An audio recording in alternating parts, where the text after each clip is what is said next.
Alrighty, rock on everybody, rock on! Alrighty, what's up everybody? Peter Joseph here for a late Sunday night video right here on the Peter Joseph YouTube Wrestling channel, youtube.com/Peter Joseph.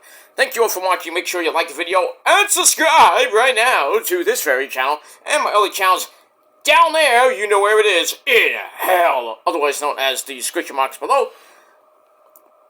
So, show your love and support to this channel and my other channels as well, all in the description marks. Leave a comment on the video if you like, but don't leave stupid comments. Bye-bye, so long, farewell to you. You will end up pretty much in hell, otherwise known as the Shadows... Well, not the Shadows Lair, but, you know, the Shadow Realm, where Satan will eat your soul. So don't do that. Be respectful of the channels, or get the fuck off. Go to your dead channel where nobody gives two fucks about it. And that's simply... all I gotta say about that. Share the video all over the internet. Follow me on social media, Facebook, Twitter, and Instagram. And don't forget to tap and slap that bell.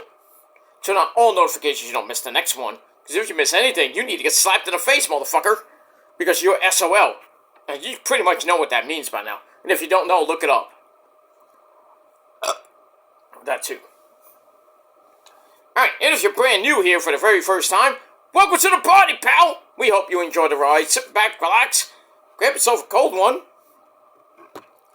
Put your feet up and enjoy the show. If you like it, great. You know, there's the door. Don't let it hit your stupid, smelly, fat ass on the way out. Just get out of here. Go back to your dead channel with barely any subs and nobody gives two fucks about you. And that's pretty much it. Alright. Ladies and gentlemen, hope you had a great weekend. The first unofficial weekend of 2025. First Fridays are pretty much over. But we got a long way to go. We got 360 days, or as of this video, 359 days left until we drop that ball again, and it'll be 2026. But we'll see what happens as we get there. Got a long way to go before we even hit Easter. We got a couple months to go. But pretty much 4 months to, no, take it back. 3 months to go. Till the beautiful Easter Day and WrestleMania. Pretty much that weekend, which is crazy. I can't believe we're gonna have WrestleMania and Stand and Deliver on Easter weekend. Crazy. It's just crazy. Doing that on Easter weekend. So you can have your Easter meal on you know, the day after night one. You know, you get up on that Sunday, you go whatever you gotta go for your Easter meal with your family and you know and everything, and then pretty much if you want to stay and watch WrestleMania, go ahead. But if you want to come home really quick, come home really quick and watch WrestleMania Night 2. And then the next night, you got Raw on Netflix. Which we got tomorrow night on Netflix. 3 more hours of epic wrestling action. Lots of stars going to be there. We got Hulk Hogan brother. We got that schmuck Logan Paul. The other schmuck, John Cena. Going to be on the show. Cody. MDK only Cody, you bitch. He's going to be there. I assume Drew McIntyre is going to be there. We got CM Puke versus Seth freaking Rollins, which is supposedly going to be the main event over Roman. What?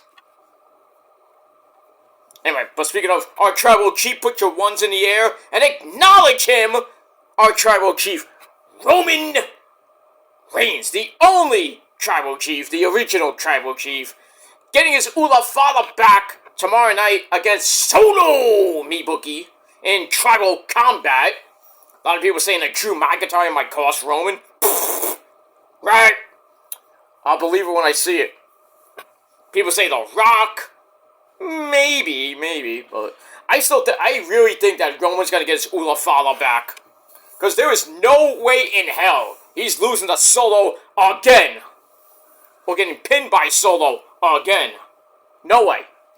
And there's no way that the wise man is going to turn on Roman, get with Solo and put the Ula father around Solo. You think that's gonna happen? You must have your head examined.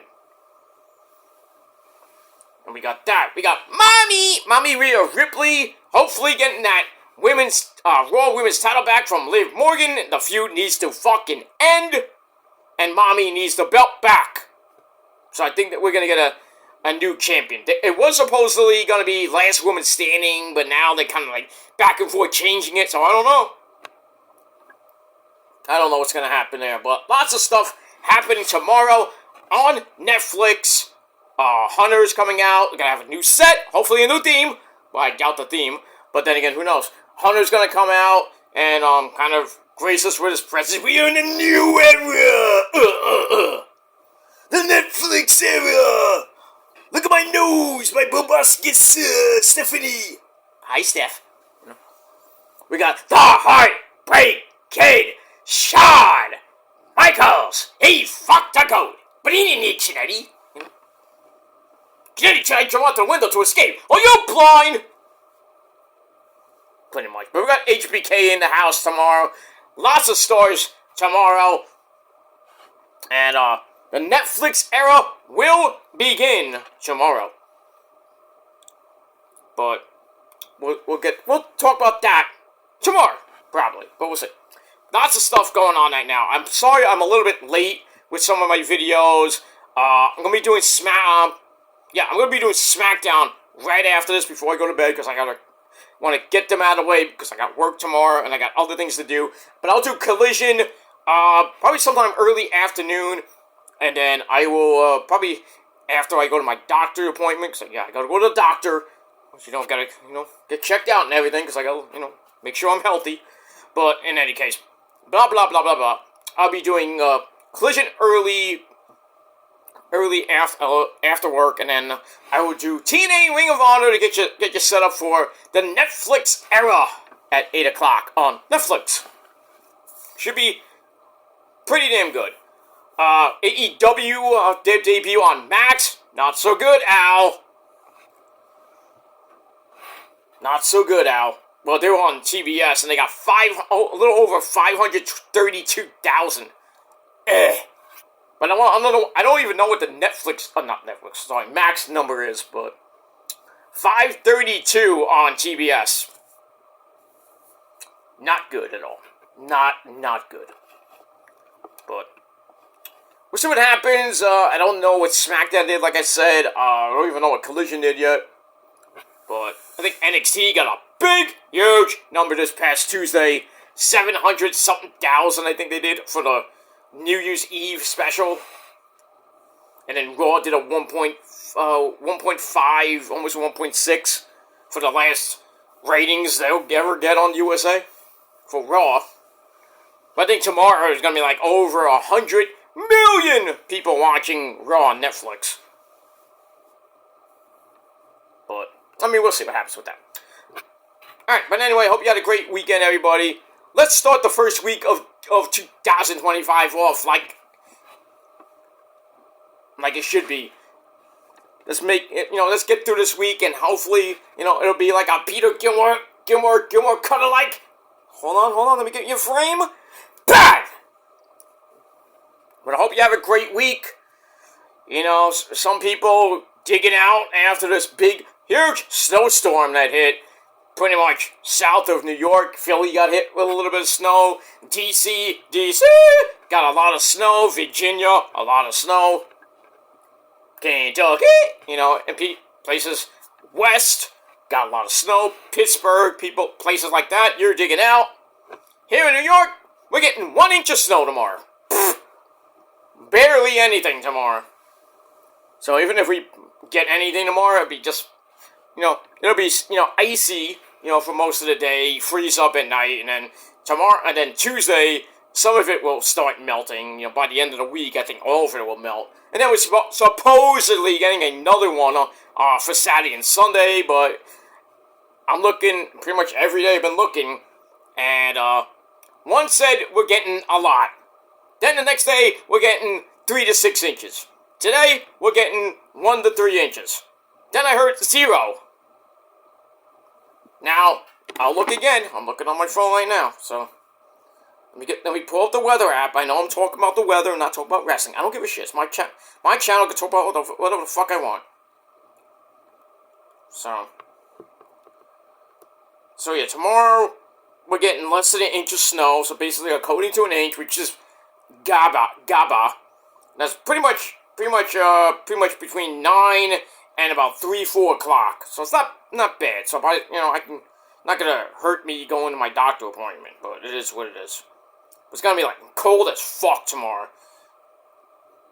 32 today, 32 Monday, 32 Tuesday, drops, and then the highest is gonna be is Friday, 38. As of right now, on my weather app, I see it's kind of sunny, kind of like partly sunny, 35. But then that can change between now and whatever. But pretty much about a 15 to 20% chance of precipitation after noon. So the early afternoon, maybe it's something going into Sunday, but I'm hoping it's not a big thing. I do have plans this weekend. I will be away from here. I'll be in the city. I might be going to Jersey later on that night, but I will not be around pretty much most of Saturday. Saturday night definitely will not be around, and on Sunday I will not be around. So you don't get to see me most of this weekend, but I'll try to get everything I can up before I actually go out to do my weekend plans. But like I said, I will not be pretty much on YouTube for the weekend. Pretty much around like early Saturday afternoon, I'll be gone. I will be out of the state, but pretty much out of the city. Well, I don't know yet, but my plans might change. I don't know yet, but we'll see what happens with that. But I will be going out of the city pretty much this weekend. Whether it be Saturday night or Sunday, but Sunday definitely, but Saturday is kind of up in the air right now, depending on the weather, of course. So, but from what I'm looking at, it should be okay. But it could change between now and pretty much Wednesday, Thursday night. So I hope my plans don't change. I hate when that happens at the last minute because it sucks with the weather and with other people. It's like, I can't go, the party's off. I'm like, shit, man, come on. But we got that. All right, moving along after 13 minutes of spiel. All right, ladies and gentlemen, on this late Sunday night, right here on the Peter Joseph channel, I'm Peter Joseph, but you knew that already. It is time for your late and out-of-date New Japan Pro Wrestling, the greatest fucking promotion in the world. I talked about Wrestle Kingdom, and go back a video with my Wrestle Kingdom review, but right now it is time for your New Japan Pro Wrestling / AEW / Ring of Honor / CMLL Wrestle Dynasty review. Alright, from pretty much last night in the Tokyo Dome in the great city that it is, Tokyo, Japan, #1 forever! That was a good one, Terry. I know, thank you! Okay. I was a hardcore legend in Japan. I know. Japan, #1 forever! Thank you. Thank you very much. Okay. Alright, so Wrestle Dynasty, pretty much Wrestle Kingdom Night 2, ladies and gentlemen, came your way at 11 p.m. Eastern Time here in the States, and other times wherever you may be. But this was a pretty damn good show. The whole weekend was pretty damn good. I didn't really see much of New Year's Dash, but it is what it is. But Wrestle Kingdom was pretty damn good. Check out my review. Pretty much a video ago. Just go back a video after this one. But very good. Lots of new champions galore. Lots of things happened. It was crazy. It was crazy as shit. But Wrestle Dynasty pretty much was on par with Wrestle Kingdom. And I hope that when we get to 2026, we get this again. We know we have Wrestle Kingdom 20, the 20th anniversary next January of Wrestle Kingdom. Crazy, ain't it? And I've seen pretty much the last 10. Well, 9 through 19, so. But god damn it, if you stayed up till like 6 o'clock, 6:30 in the morning, you're a trooper. I did, because I didn't have work the next day. And plus, it was on a Saturday morning, so. Next year, probably be on Sunday morning, holy shit. But we'll see what happens with that when we get there. We'll have a long way to go. Alright, so Wrestle Dynasty opens with, well, we had a pre-show.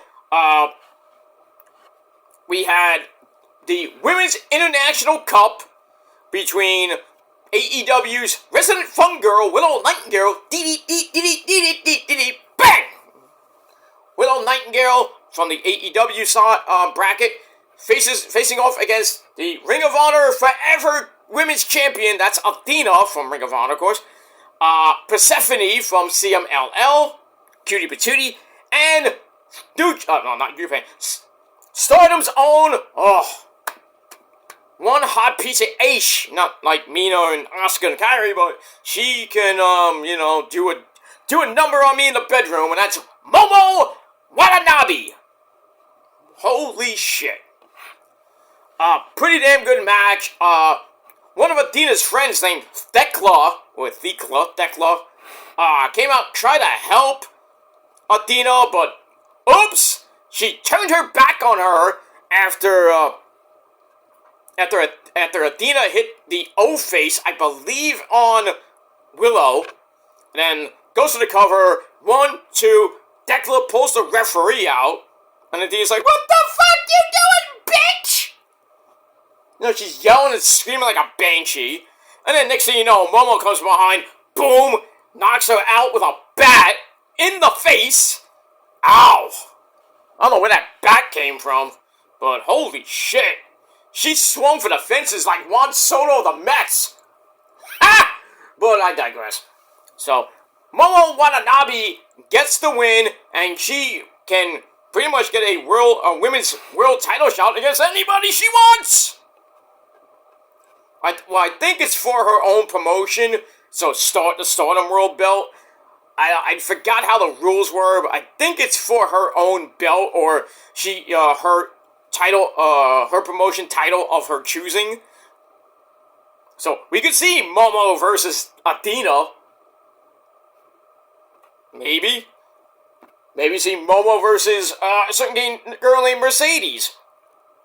Didn't we see that before? And Momo basically almost killed Mercedes, and somehow Mercedes won. Bitch. But we got that. But we'll see what happens with that. But we're looking at Thekla and Athena possibly for the Ring of, and will be for the Ring of Honor title at Battle in the Valley coming up in a couple weeks. I think it's January the 18th or 19th, somewhere around that area.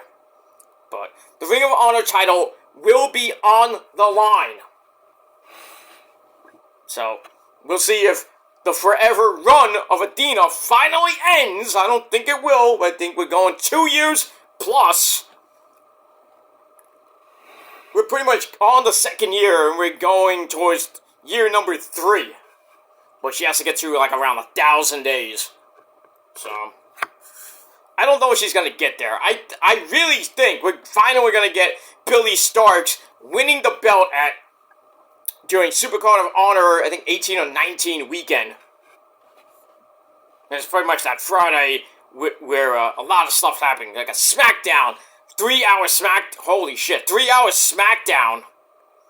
And the Hall of Fame. I don't know if it's going to be the same night.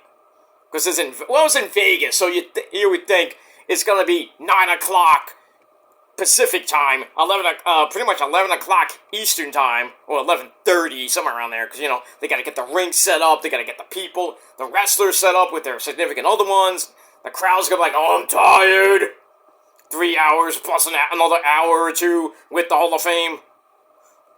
That is insane. And you're in Vegas!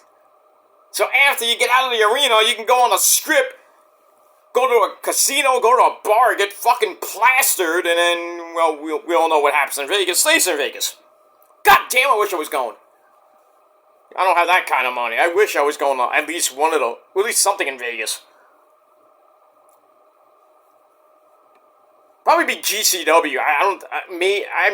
if I had more money than I have now, I'd definitely go to at least night 1 or night 2. Probably night 2 to see Roman beat the fuck out of CM Punk. And then see, I really don't, I would just leave. If Cody and Cena, which is possible to happen, if Cody and Cena's on night 2, I'm leaving. If it's like the main event, I am done. I'm like, it's like, alright, what's next? I guess next is Cody and Cena. Bye, I'm out of here. We all know Cena's gonna win number 17, and nobody's gonna give 2 fucks. I might leave, I probably will leave, go to the hotel, and then wait about an hour or so, get the results online, hopefully Cena loses. But we don't know it's not, because there were reports that Cody's supposed to lose at Mania. Remember, cards subject to change, you fucking marks. But we'll see what happens with them. But tomorrow is going to be fucking epic. An epic night of Monday Night Raw. And then we got New Year's Evil on Tuesday for NXT. That should be fun, too. And we'll see what happens with that. Alright, let's get to Wrestle Dynasty. We opened up, like I said, well, congrats to my girl Momo Watanabe winning the Women's International Cup. You'll love to see it. Alright, then we start the main show properly. Match number 1, we had a New Japan versus CMLL 8-man Lucha Libre Gauntlet match. Not that anything was on the line or anything. It was just brand supremacy. So we had from New Japan, we had Kosei Fujita, one half of the Junior Tag Team Champions. He won with Robbie Eagles at Wrestle Kingdom. We had Master Wato. I think we all know who he is. Taiji Ishimori, former Junior Heavyweight Champion. I don't even think he's still a member of the Bullet Club. Who knows these days with the Bullet Club? Who's in and who's out? I don't even know these days. Anyway, and also the new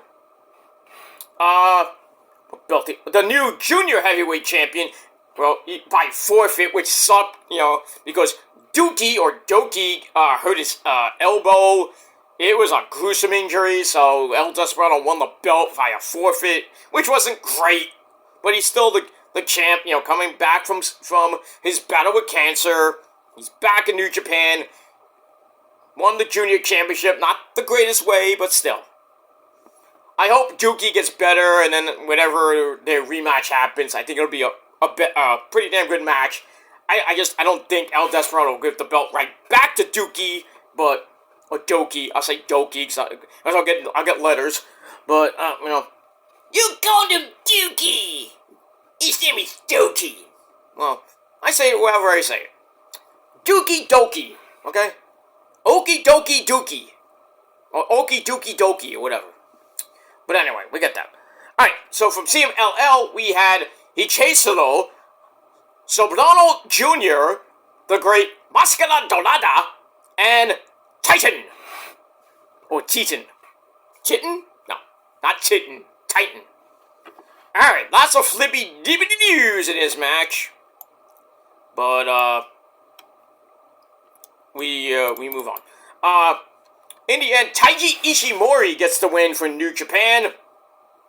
Not that he gets a belt or anything, he just wins. But still, pretty decent start to the show. And, that's that. So he wins in just about 16 and a half minutes. He wins with the Gato Clutch. Taught to him by Gato, the Booker, and former member of the Bullet Club. Well, current or former member. Like I said, I don't know the members of the Bullet Club because it changes every fucking day.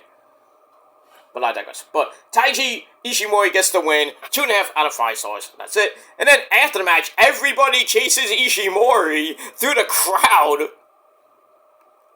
And then the CMLL guys all talk a little bit, and talk to the camera. They play with the crowd a little bit. I don't know what was said, it's like, don't fight me. Edoneses! Mamacitas of Japan! Ay, ay, ay! This guy was probably talking to me. Edonese! Okay. Peter's playing with his dolls again. Knock next time! Knock! Did you see anything? No, sir. I didn't see you play with your dolls again. Good. If you don't know that Spaceballs reference, you are really fucked up. But I digress. Anyway. Rosie gave me that for Christmas a couple years ago, but it is what it is. Alright, moving on. Match number 2.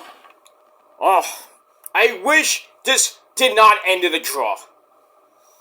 But Hiroshi Tanahashi, who somehow beat Evil in that, supposedly it was a, hair versus career match, so Evil lost and he had to cut his hair, which I didn't even really see that part, but whatever. He survived Evil and the House of Torture, and then Shibata comes out for the save, and, you know, they fought in 2015, which was epic, so Shibata's like, one more match! Can we have sushi? No, he didn't say that. But he said one more match. So, Tanahashi agreed. This was made from last night, or early this morning, whatever you want to call it. There was a 5-minute time limit. 5-minute time limit? How the fuck are you supposed to do anything? It made no sense. How long does this match even last? It lasted more than 5 minutes, right?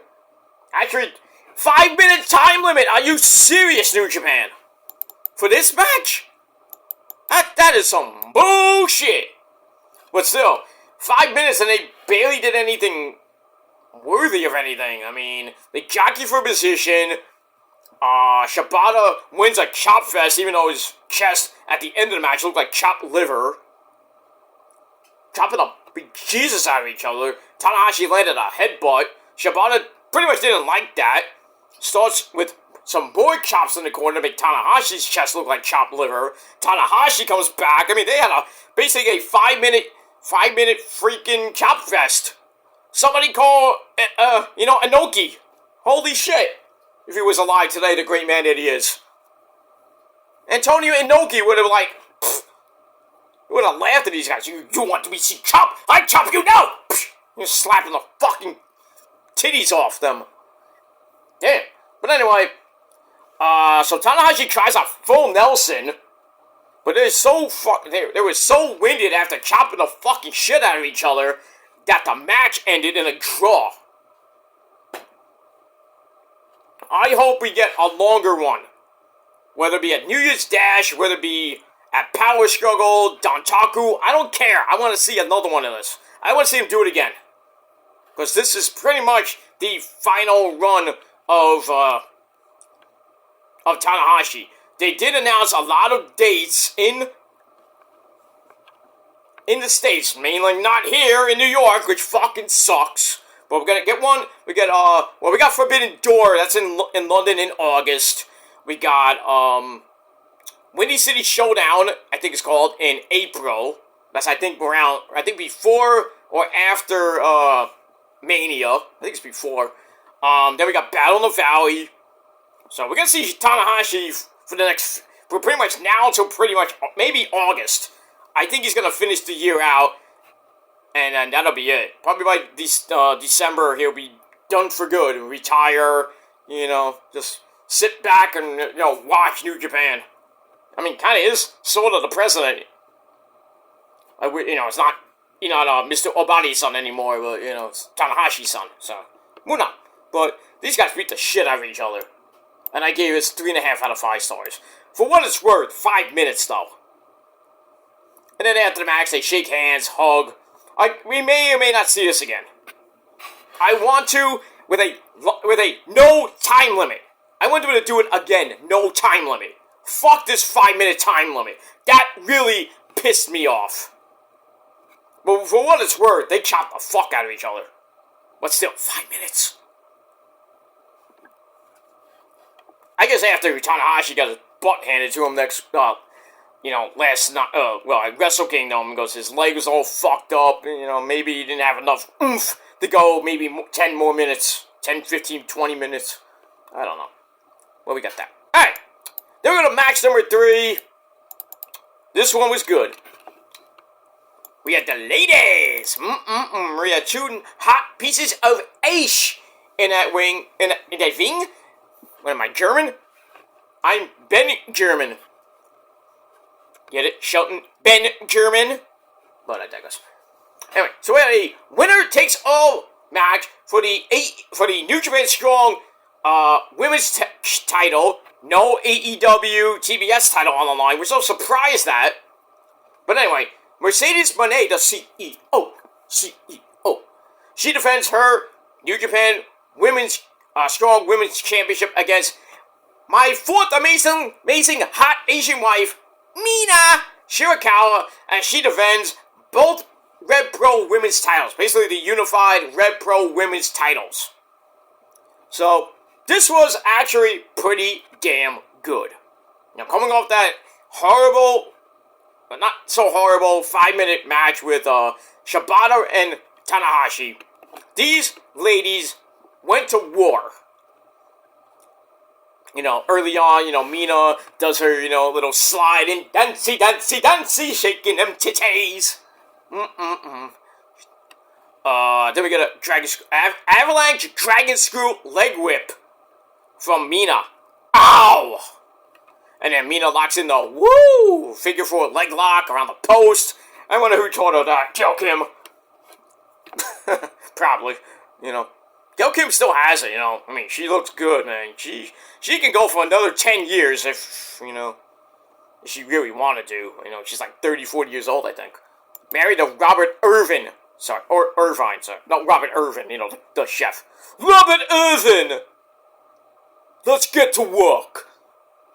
Gonna make your restaurant look perfect, but your food tastes like shit. I'm gonna fix that. That sounds like a really bad Irish guy, but whatever. Moving on. Anyway,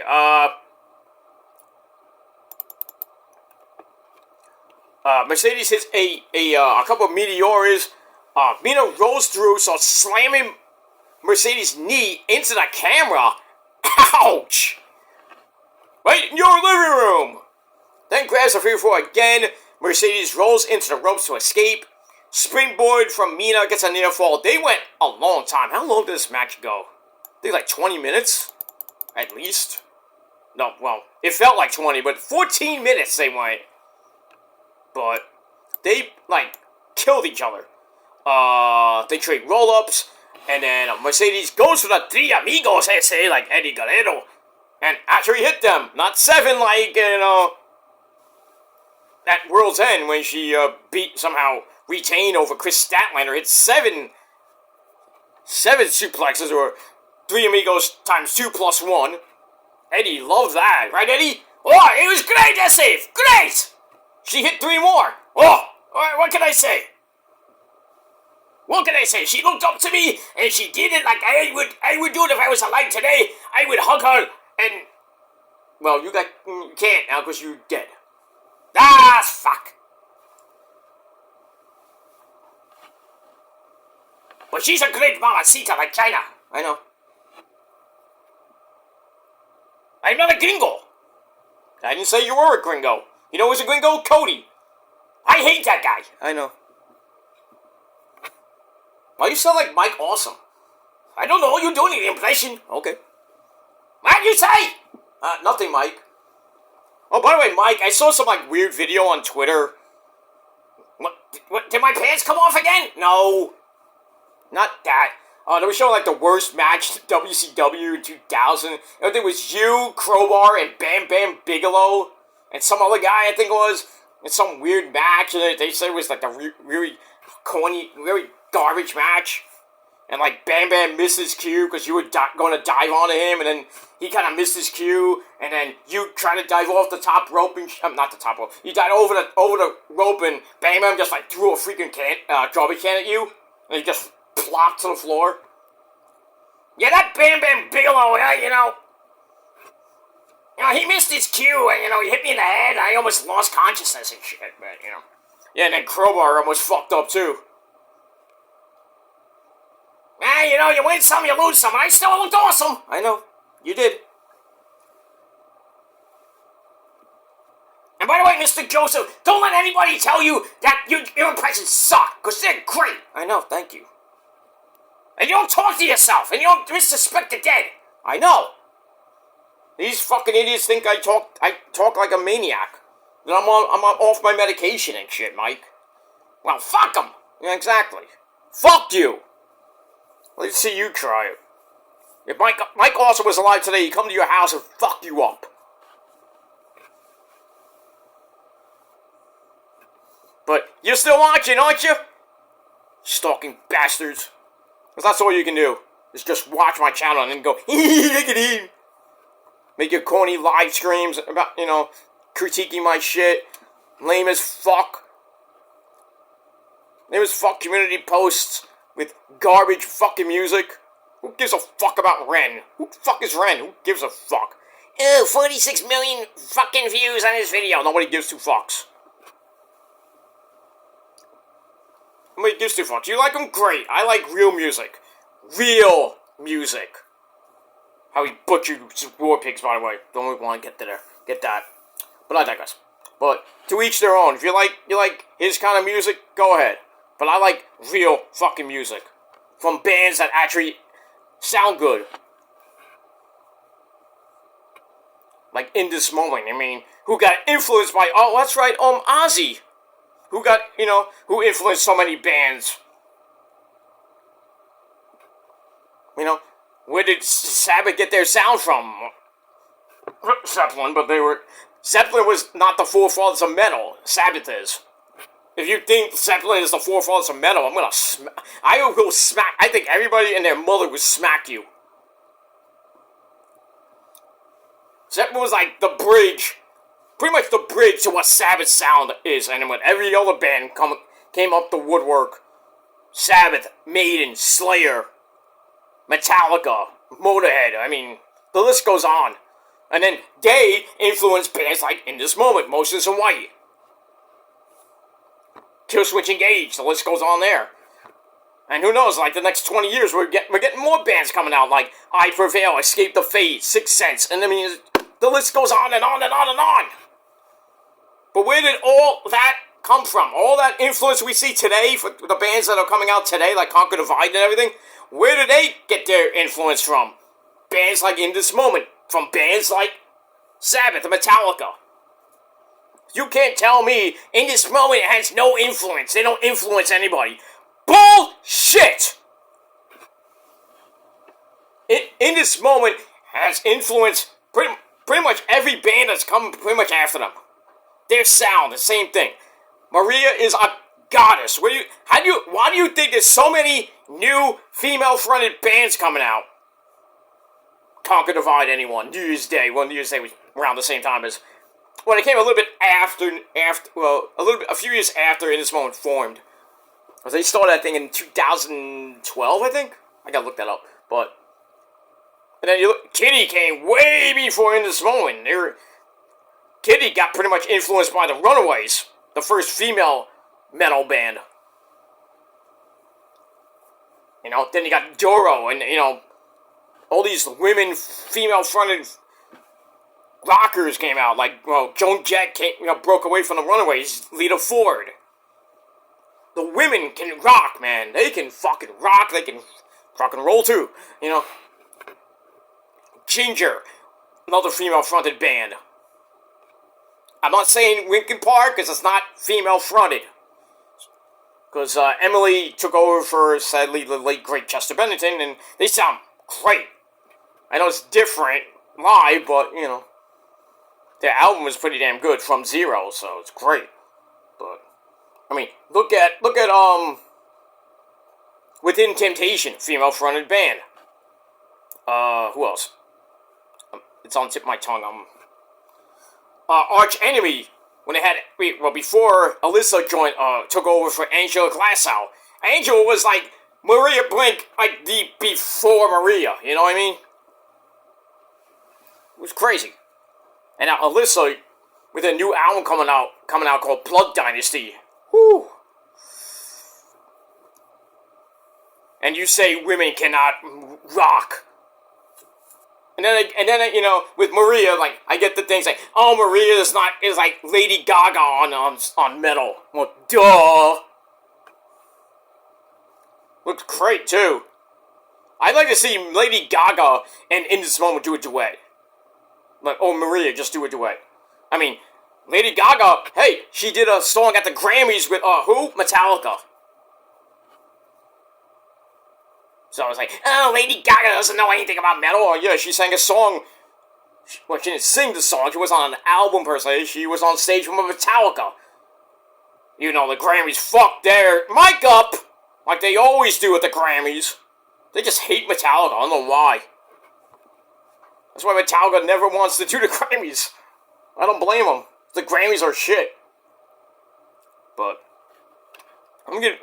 everybody hates Maria. I understand that, but you know, but the thing is, you call Maria the Lady Gaga of metal.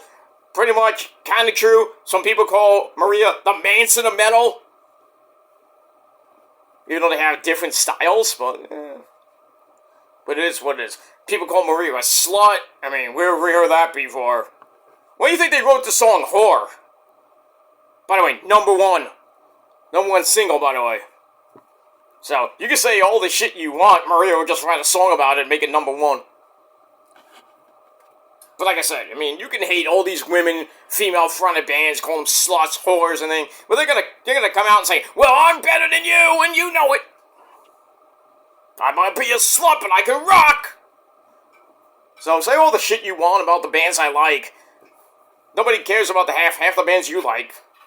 Who the fuck is Ren? Nobody gives two fucks about Ren. 46 million hits. Big fucking whoop. Big fucking whoop. Does he have any Grammys? Probably not. If he does, big whoop. Big fucking whoop. But he does a song about depression. It's basically a poem. That's a song? You want a song about depression? You talk to me about it. I can name millions of songs about depression, anxiety, and suicide. Millions of them. I put 2 of them up tonight. Shit. I mean, there's so many bands. I mean, it's just shut up, alright? With this debating, like, oh, this band's better than yours. In its moment, never get a platinum record. I mean, if they don't, so what? They'll never get a Grammy. They've been nominated, but they haven't won yet. So what? They have won awards, not major awards like Grammy Awards or even American Music Awards or anything, but they have won a few Golden God Awards. Well, Maria, basically. Don't say, I mean, it's not saying that they're not great.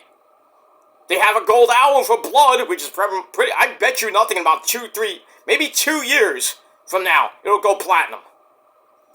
Because they're still getting fans. And they still sell out every fucking night. So don't give me that bullshit that In This Moment sucks, okay? If you don't like them, too fucking bad. You're still gonna listen to them. And your ears are still gonna bleed when their 9th album comes out. Whenever that might be. But they're working on it. I know that. But when it comes out, oh, I can't wait. I just can't wait. Because, this album was pretty damn good, and the follow-up, God Mode, was just ridiculously epic. Surprised I didn't get anything. Well, I was hoping The Purge would be get a Grammy nomination, but it was too late. But maybe I doubt it, but it might be up for a Grammy this year. Well, yeah, the Grammys are coming up in February, I think, right? So we could see In This Moment with a Grammy nomination. I don't know, but we'll see. Alright, I'm talking about too much music, but I don't care. Okay, it's my show. My show, goddammit. But like I said, stop the debate. Stop with your insane fucking opinions about bands that I like. And then you put up your boring as fuck community post with, you know, Rain or some people I have never heard of, and like, oh, this is real music. No, I'm like, and then I'll look at the video. I'm like, no. Some of it sounds okay, but not my style. Not something I would like. Like I would play on constant loop. Like In This Moment, I would play it constantly on constant loop 3 times a day. 3, not even 3, more than that. But I just don't like certain things. I'm sorry. And I'll say something if I wanted to in the comment section. Not because I'm stalking your fucking page, I just don't like the fucking music. Real music. And then you come out with this bullshit list about why In This Moment sucks. And the list was just so stupidly stupid. You were five opinions. Just stupid. Makes me laugh. And then I came out with 5 reasons Bieber sucks. I shouldn't even have 5 reasons. I should have just 1 reason. One reason is pretty much 1 reason only. He fucking sucks, and so do his fucking douchebag fans. And then people are like, oh, In This Moment's fans suck. Yeah, okay. You tell, I don't know even how many I can't give you an exact number, but In This Moment has a lot of fans. I'll just say that. A lot. And it's still getting new fans every single year that never heard them. Go on freaking YouTube and type in reaction videos to In This Moment songs, and you'll see a lot of freaking people that never heard In This Moment, like their first time listening to In This Moment, they're like, oh my god, what is this? And they're not saying, oh, this sucks. I'm like, what is this? I must like this. I must buy the record. I'm serious. I see these reaction videos, some of them like, they cover their ears, but then they like the video at the end. I'm like, okay. It's great. So don't tell me that people do not like In This Moment, because they do. So, you can't fuck yourself. Alright, moving on. Alright, getting back to Mina and Mercedes. We get another sick dragon screw by Mina. Then an electric chair face buster. And then she locks in a figure 4 again. So she was really working on the knees of Mercedes. But somehow Mercedes slaps her way free from that. Somehow gets to the ropes to escape the hold. Mina goes up top for a diving sling blade. Then an implant DDT for a near fall. She tries to go for the glamorous driver, but Mercedes really didn't care about that finisher, even though, Mina hit it, but Mercedes kicked out easy. Like, come on. 2.5 at least, not 2.99999 like Batman 5. Mercedes tries for the Money Maker. Mina avoided it, hits a gory special, and then cranks on another figure 4, and then kind of transition to a cutthroat hold, some type almost like a Moxley bulldog choke. It was nasty, like a figure 4 into a choke, almost like Anaconda Vice almost. Nasty. I'm surprised Mercedes didn't tap. But then Mercedes switched into a cover to get out of that, and then we get 6 million fruit roll-up attempts. And then Mercedes alright, that's it, no more fruit roll-ups. 1, 2, 3, hits a Money Maker on Mina, knocked her out, sadly. So Mercedes gets the win and is now the new Rev Pro Women's Champion. So she has 4 belts, including the AEW TBS title. Oh, who's gonna beat her for all those belts? I have no idea. But still, pretty damn good match. 3.25 out of 5 stars. And then after the match, Mercedes offers a handshake. Mina just slaps it away. It's like, fuck you, bitch! And then, pretty much goes to the back. And then Mercedes okay, you don't want to... Alright, don't shake my hand. I'm gonna dancey in front of everybody. But at least Mina was dancing first. But I digress on that. But, hey, Mercedes got all the gold now, and I don't even know who's gonna beat her now. But it is what it is. Alright, moving on. Match number 4. This was a brutal match. We had the former IWGP Global Champion. He lost to Tsuji, which I'll get to in a minute. David Finlay with Gato, and Finlay, I don't even know if he got kicked out of the Bullet Club yet. supposedly a New Year's Dash, like, is usually the event where pretty much the leader of the Bullet Club goes bye-bye.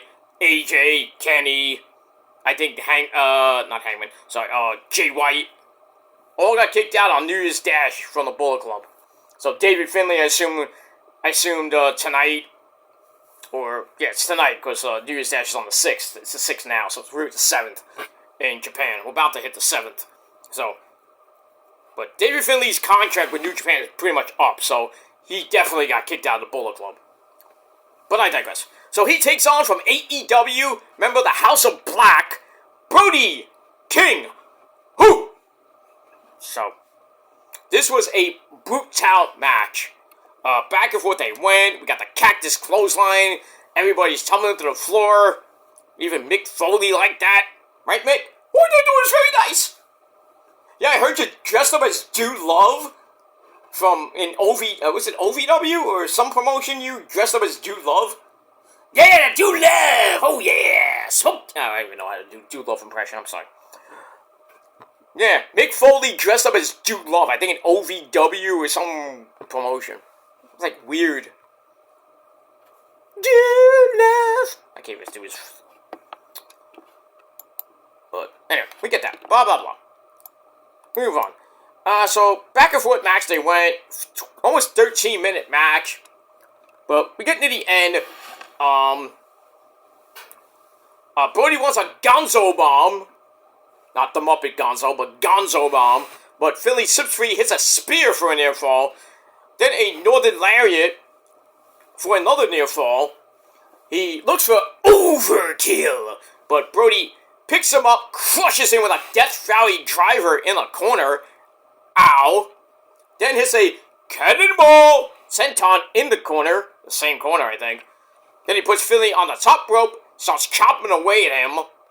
Then he climbs up, tries a superplex, but David Finlay fought that off. Hits a Sunset Snake Eyes, inventive. And then a Jackknife Powerbomb into Overkill. 1, 2, 3. Hey, David Finlay got the win over Brody King.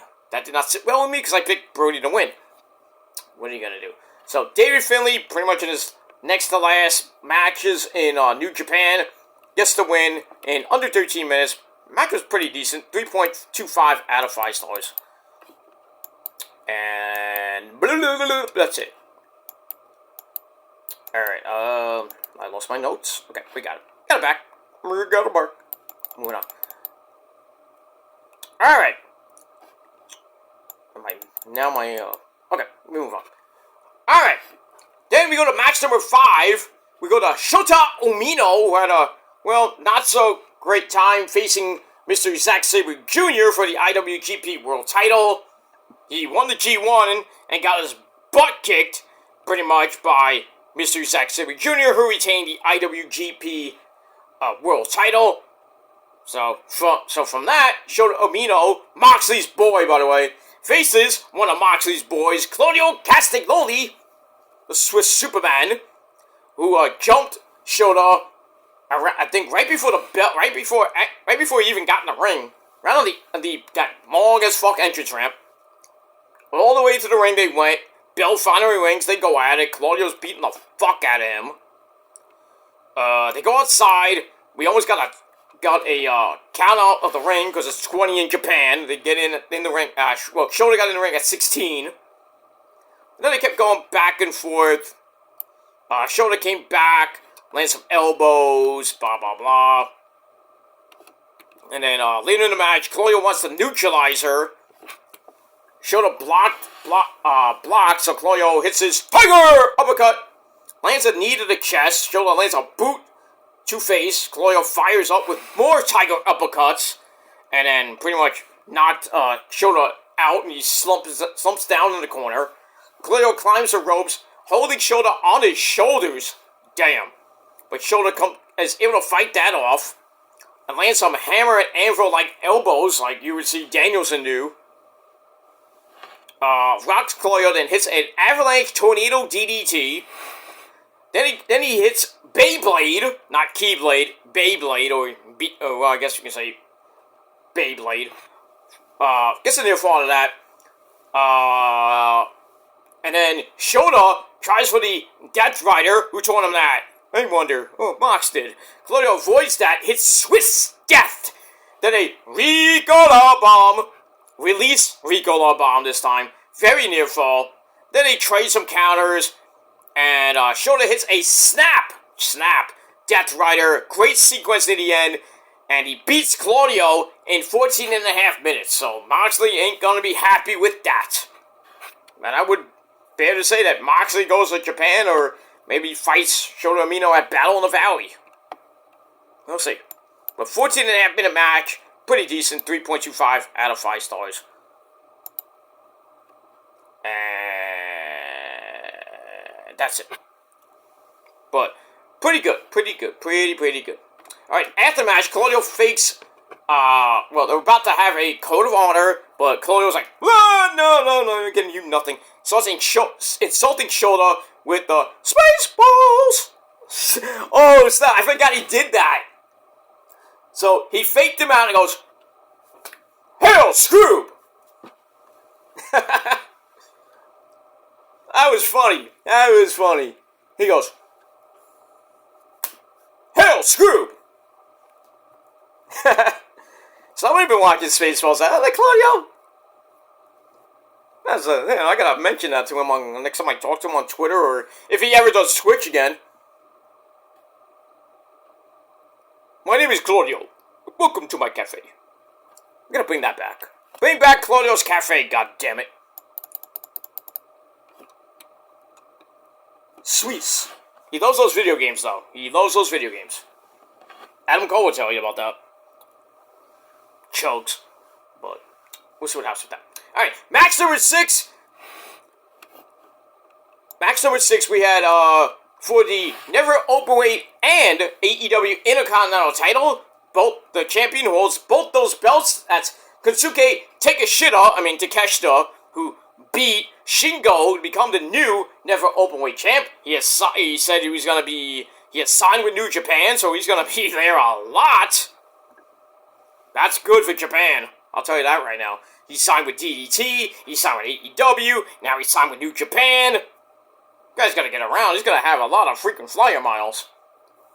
But he's had a pretty damn good year, and he's starting 2025 off the same way by winning the Never Openweight title and defending against the guy that really pretty much gets a title shot and never wins. And that's Tomohiro Ishii. Not Ishii. Ishii.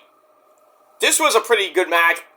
A little bit of a banger, Ishii, no selling, pretty much everything. But eventually Takeshita comes back, but then Ishii comes back with that basement sliding lariato, and he's trying to fire up, get that oomph back again, but Takeshita avoids that teardrop, bling, basta! Then spikes Ishii with a poison rana. Ow.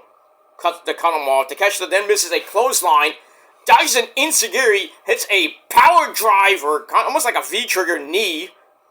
But Ishii, as always, no-sold that, lands an enziguri, and then Takeshita pretty much no-sold that, clouds him with a big roaring elbow strike, which he kind of hit on Shingo yesterday to win a belt after he hit Raging Fire! 1, 2, 3. Takeshita retains his belts in little over 13 and a half minutes, but this was pretty damn good. 3.5 out of 5 stars. Excuse me, and that's pretty much it.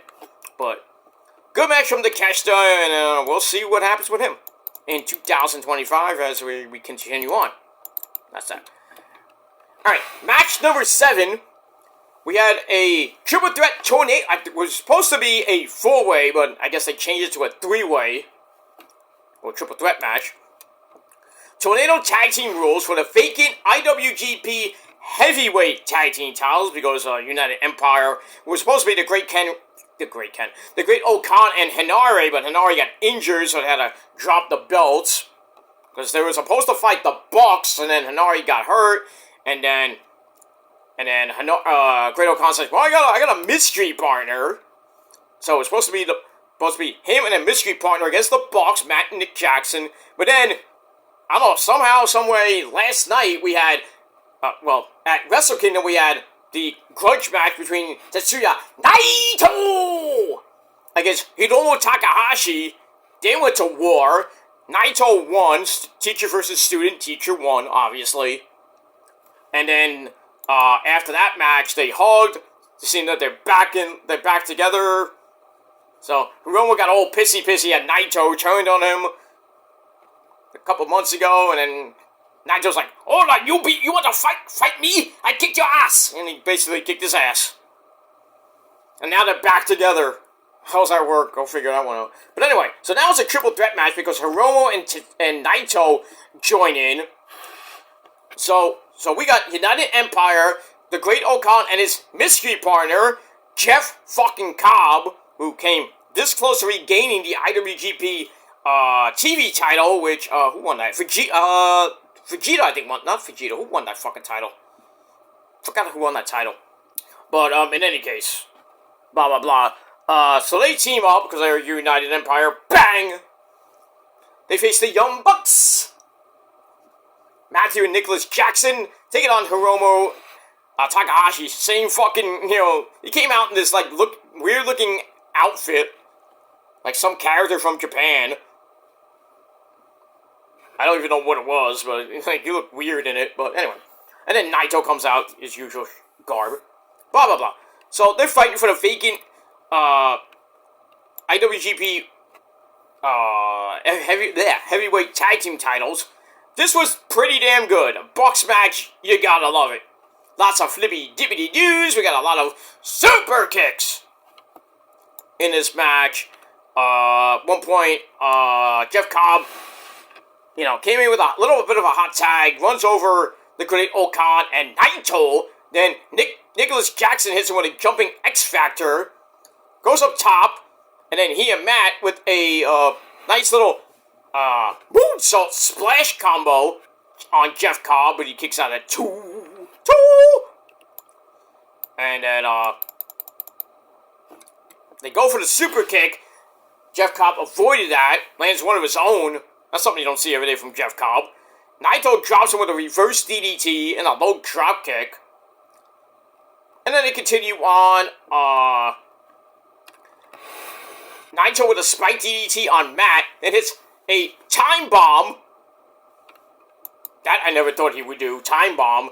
Like, he got that from Hiromu, basically. But, the Great Okan broke up the pin.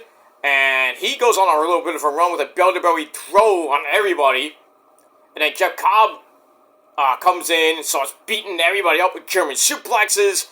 Nick Jackson flips out of a German suplex, and then him and Matt land some kicks. They go for the EVP trigger. Didn't work, because Jeff Cobb caught both their knees, and then lifts them up and hits a double German suplex. Shit! The fans are like, "Oh, that was good! Yeah, very good!" And then, we get the Eliminator from the Great Okan to Matt, and then Jeff Cobb follows that with a standing moonsault. They go for the cover. Hiromu broke that up. And then Matt rakes the eyes of the Great Okan, climbs ropes with Jeff Cobb, wants a superplex, but Jeff Cobb shows him off, then headbutts Naito, who came up to join him. And then Hiromu chopped Jeff Cobb.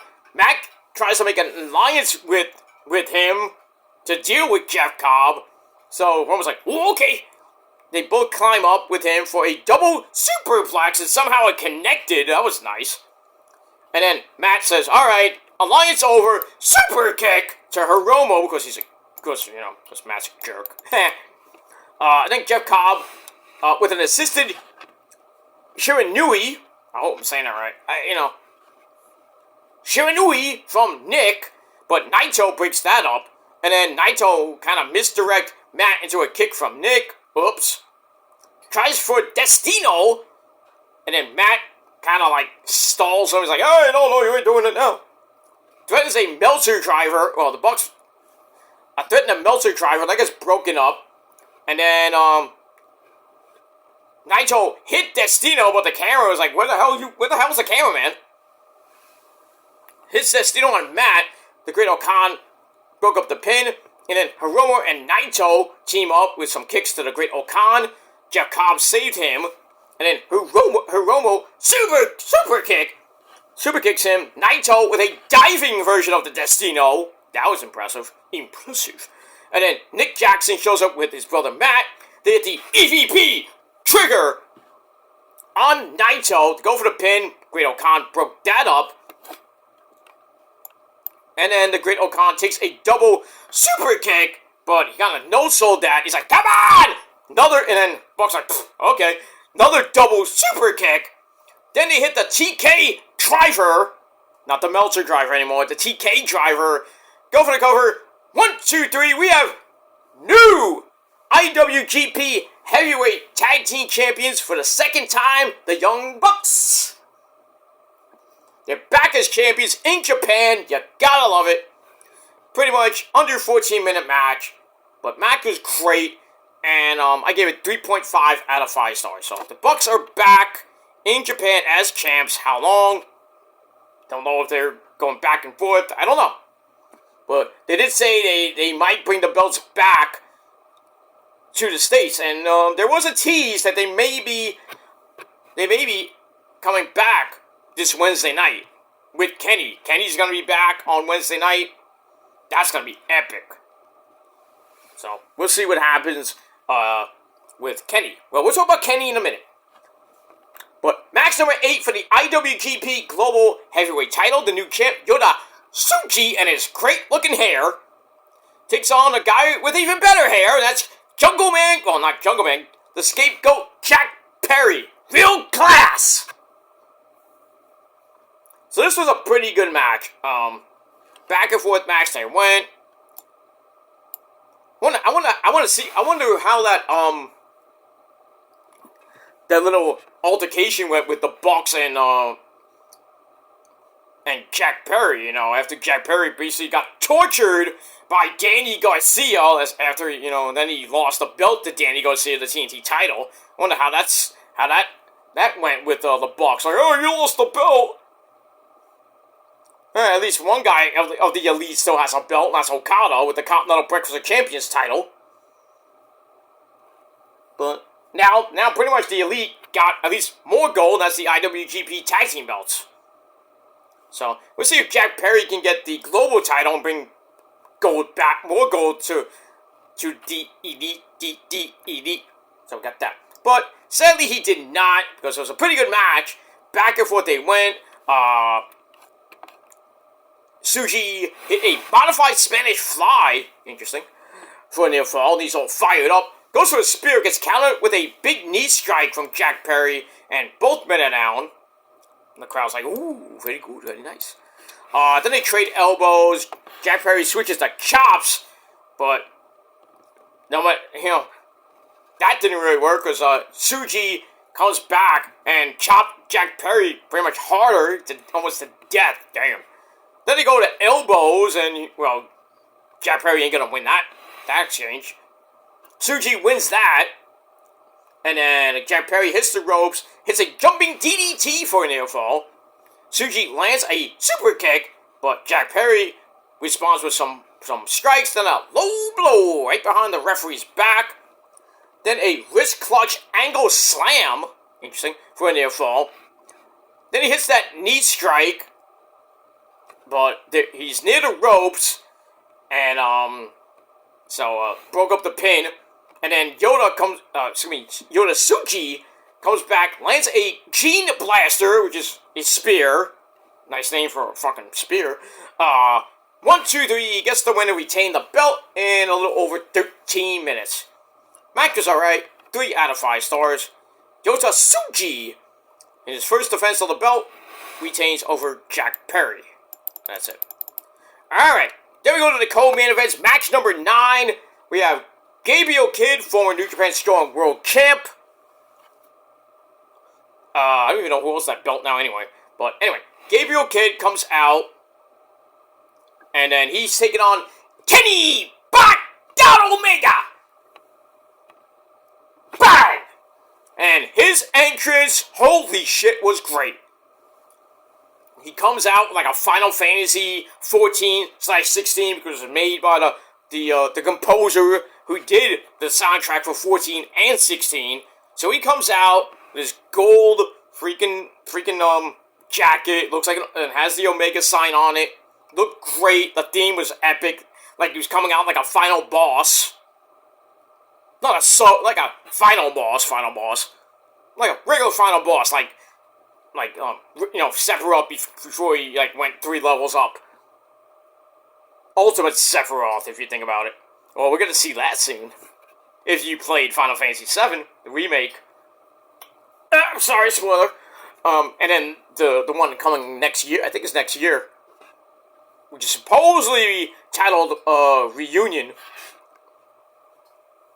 But I can't wait for that one.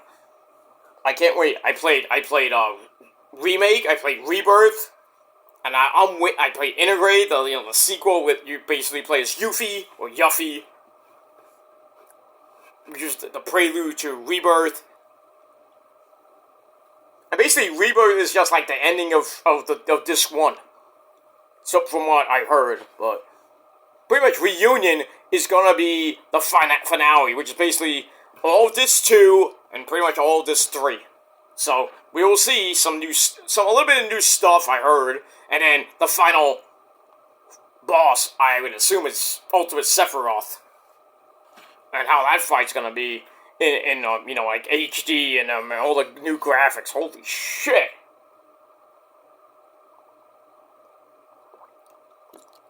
That might be game of 2026. I thought Final Fantasy Rebirth was gonna be game of the year this year, or Black Myth Wukong, and then they pretty much got beat out by Astrobot.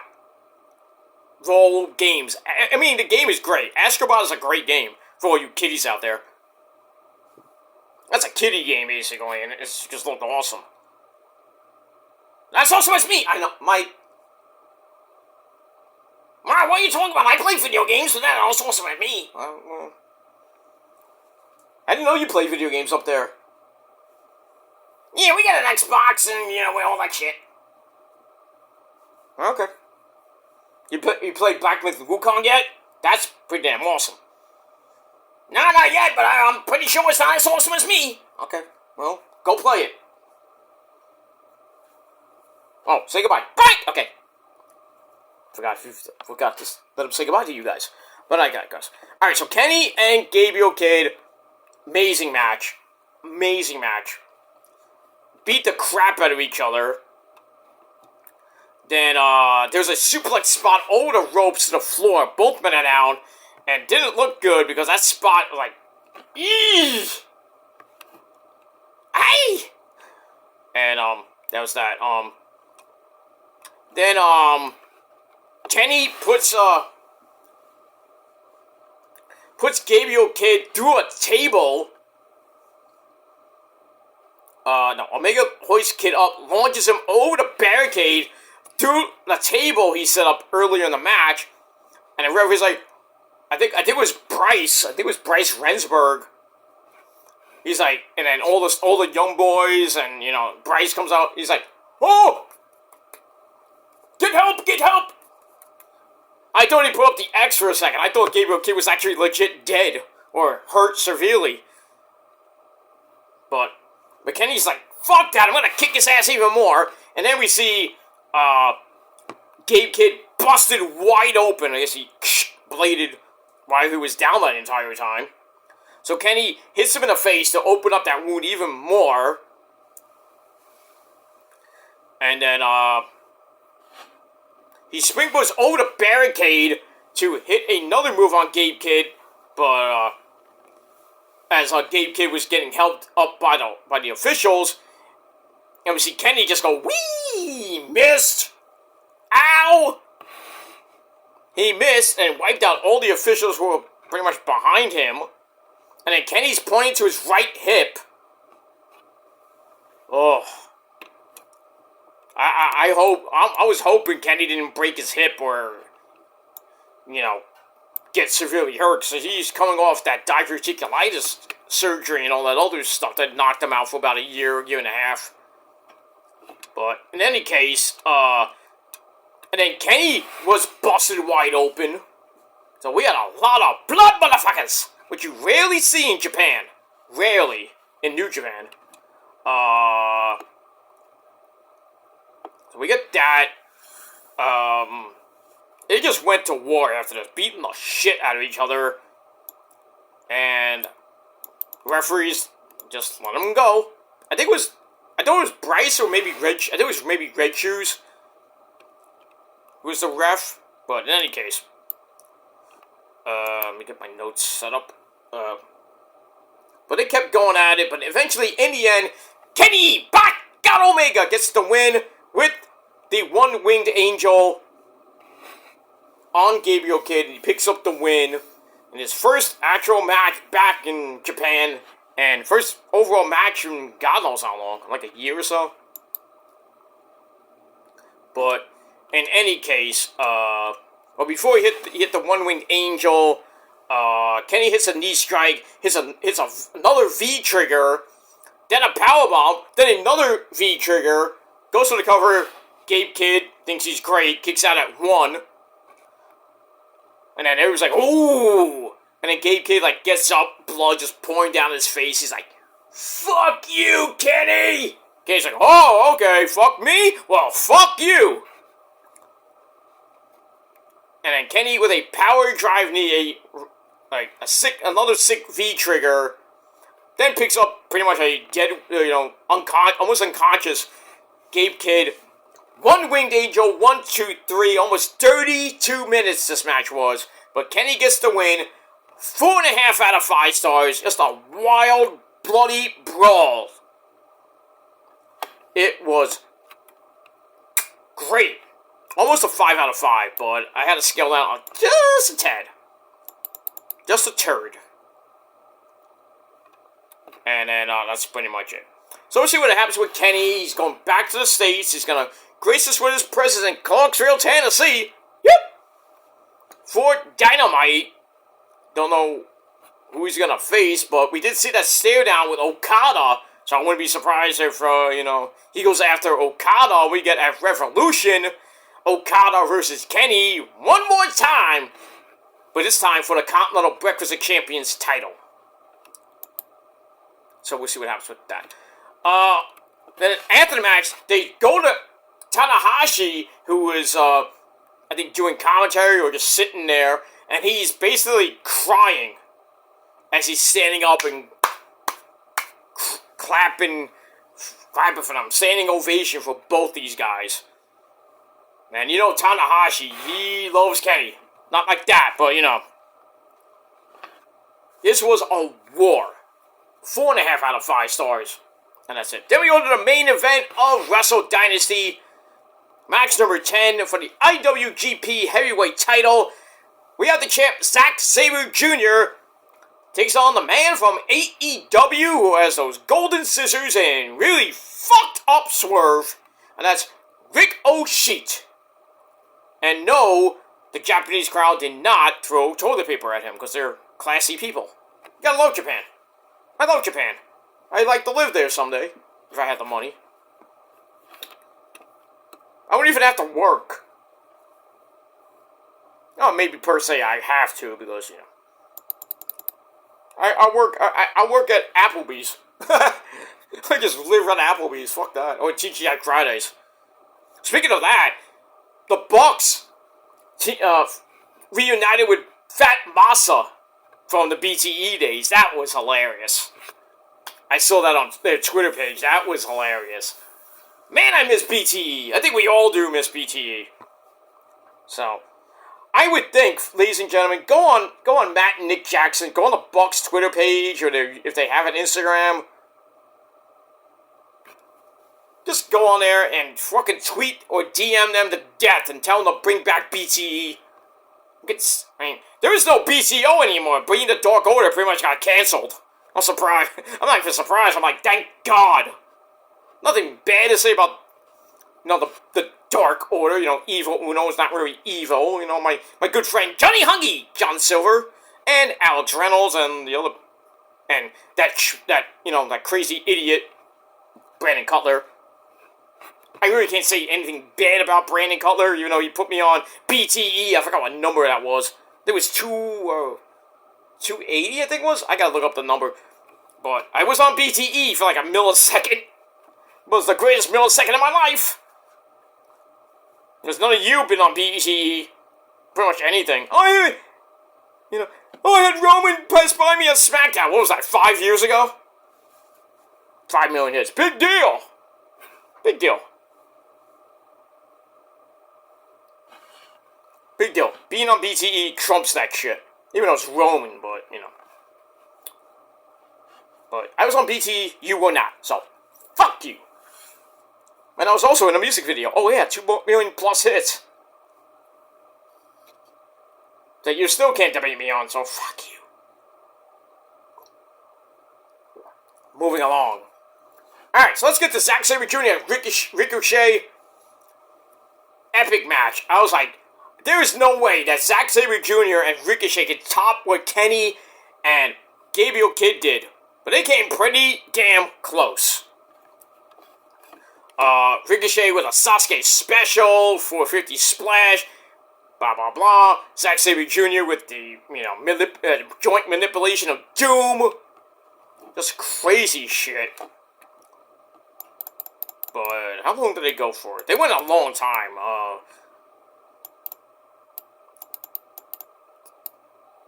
I thought it was like 30 minutes, but it went 21 minutes. But they just beat the crap out of each other. Let me see some highlights of the match. I have a lot of notes, but I'm not going to go through all of them, because, cheap like that. Ricochet blocks the Zack driver, and then he hits a knee strike, rolls through on a Northern Light suplex, follows that up with a bling buster, holding the position, rolls to the apron, hits a suplex on the apron, ow, then he held on, and another suplex on the floor. Damn! That's it. That was crazy sequence. The fans went, holy shit. This was in the States. The fans were like, oh my god. Like, that was awesome. Alright, so the ref is counting them out. Ricochet gets to the ring. Zack Sabre Jr. barely beat the 20 count and almost lost the... I think you lose the belt on a count out. I think in New Japan you can lose the belt on a count out. Which is crazy. But anyway. So, Zack Sabre Jr. gets in the ring. Ricochet mocks Zack Sabre Jr. from his seat. So, you sit down like... blah, blah, blah. So, Zack's like, alright, you wanna fuck around? Come on! Come on! Like Shinsuke would do. So they beat the crap out of each other after that. And then eventually Zack lands a Tiger uppercut. Calls Ricochet on. Come on! They start trading shots. Zack wins that. And almost a Berserker Barrage on in the corner. But Ricochet intercepts a charging Zack Sabre Jr. with a knee to face, and the champ is right down. The champ is down. And then Ricochet gets the momentum back, sets Zack up on the top, climbs up, but Zack ties him up in a knot. Damn! Yanks on the arms of Ricochet to break his momentum. Ouch. But Ricochet is able to land a kick, lines right back up with Zack. Zack hits a beautiful avalanche Michinoku driver for a very near fall. Then transition into a armbar. Very nasty armbar, I might add. Ricochet has to really get to the rope. Somehow he got there. And then Zack stomps on the arm. Stomps on the other arm for good measure. Then a few more kicks. Ricochet catches one of them. Only for Zack to transition into an arm kick. Ow! But Ricochet comes back with some kicks to the head, then a lifting reverse DDT for a near fall. Almost like a reverse 1919. Then he goes up top, hits a beautiful shooting star press for a very near fall. Then an axe kick, another lifting reverse DDT, but still can't put the champ away. And then Ricochet, pretty much on fire, goes to the top rope again, goes to the 630, Zack avoided it, and then crushes Ricochet with a punt kick, and it was And then he locks in the Zack driver. The Zack driver, which is basically a missionary driver. He hits that. Ricochet kicks out at 2.9999999 Batman 5. He tries for a victory roll, but only gets a near fall. Then they trade strikes, and then Ricochet gets the better of that. And, Zack just slumps, like, ugh, slumps to the mat. And then Zack somehow got the cobwebs out, grabs an armbar to block the spirit gun, transitions to the inexorable March of Progress. Oh, say that 5 times fast. He cranks on the fingers, ow, for extra leverage and uses his legs even more, and Ricochet had to give up. There's no way that Ricochet was going to get out of that shit. So, Zack Sabre Jr. retains the IWGP Heavyweight title in a pretty damn good match. Not as great as Kenny and Gabriel Kidd, but still pretty damn good. 4 out of 5 stars. And that ends Wrestle Dynasty. Is there anything after? Yes. So get that. After the match, before we ended the pay-per-view, Zack grabs the mic, thanks Ricochet for the match, starts talking in some Japanese, which I didn't even think he knew any Japanese. Speaking of Japanese for a little bit, then goes back to some London version of English. Bruv! No, not bruv, but anyway, that's Australian. But talks in English. Puts over New Japan as the best wrestling company on the planet. You're damn right. He's like, I love Japan! I love New Japan! But he says the future of New Japan is orange, meaning TMDK. And he says TMDK will be on top of New Japan for a very long time. Puts off the guys in his stable.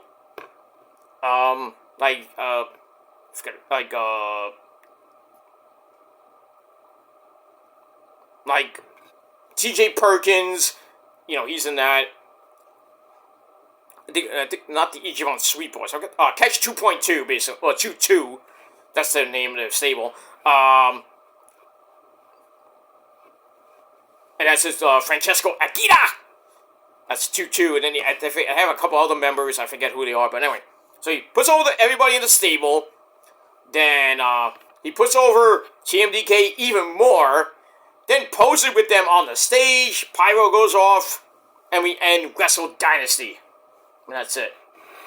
Alright, so Wrestle Dynasty, pretty damn good show. Not a little bit less than what I gave Wrestle Kingdom. I gave Wrestle Kingdom 8.25. Wrestle Dynasty, solid 8 out of 10 stars. But let me know what you guys thought of the show in a comment down below. And that's pretty much it for that. Alright, guys. That's it. Thanks for watching. I am out of here. I'm going to bed.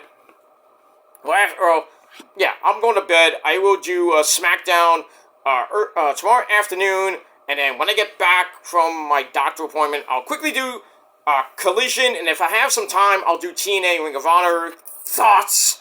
Get that out of the way. So, get SmackDown, Collision, and TNA Ring of Honor. And as far as the Netflix premiere of Raw, maybe I'll get that up tomorrow, but definitely Tuesday. Definitely Tuesday, early afternoon, I'll get that up, because I do have another appointment to get to that day, so. And then we got NXT New Year's Evil, and then I'm pretty much back on track for the videos. But like I said, some of the videos may come a day later, the day of, or a day later, or 2 days later. It depends, how I feel, and, with everything going on. And I'm pretty much going to try to get everything up this week. Raw, NXT, Dynamite, TNA Ring of Honor for this Thursday night. SmackDown's second episode of the 3-hour era. Try to get that up late Friday night. And then, as far as Collision for next week, that'll be on next Sunday. Because I will be pretty much out till late Sunday night anyway. So, or Sunday afternoon, Sunday night. But I'll get Collision up next week's Collision up next Sunday. So, but hit that bell so when those videos do go up, you won't miss it. And leave a comment down below. Like the video, dislike the video. I don't give a fuck what you do, but you're gonna watch it anyway. And That's that. Subscribe to the channels. If you're new, welcome. I hope you like it. If you want more, hit that bell. And subscribe to my other channels for more content. And that's pretty much it. Alright guys, thanks for watching. If you're in the West Coast, maybe start thinking about going to bed, because some of us people have to go back to work tomorrow. If we didn't go back to work this past Thursday and Friday. We started a brand new work week, the first official work week of 2025. Hope you have a great week, everybody. I'll be back tomorrow, like I said. But until next time, if you're not down with that and all I said for an hour and a half, well, that's too bad. Because me, the Prophecy and the Purge, and everybody else, that's way better than you, and you fucking know it. And you're going to know it for 2025, 26, and beyond.